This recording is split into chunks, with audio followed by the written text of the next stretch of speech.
banអត្ថបទខ្លីចៅឃ្លោកដឹកក្របីឃ្លាចចៅ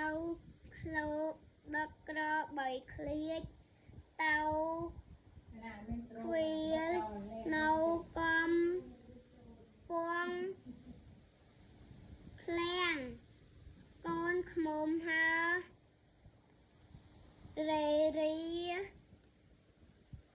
ក្បែដើមក្រូច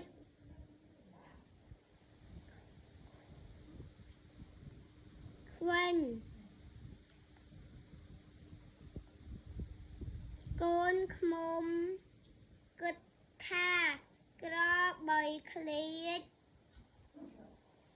យង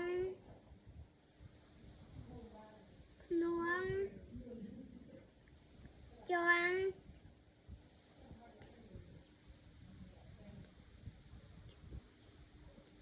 ជាន់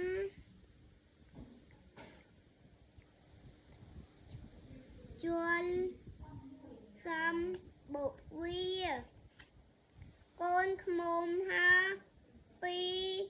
ដើមក្រូចខ្វិចតៅតិចជើងក្របីឃ្លាចក្របីឃ្លាចរសើបខ្ញើតនឹងឃ្មុំតិចជើងក្របីឃ្លាចដើរ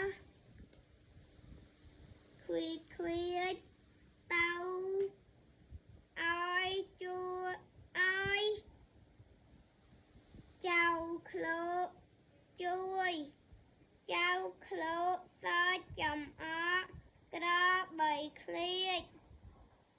ក្របីឃ្លាច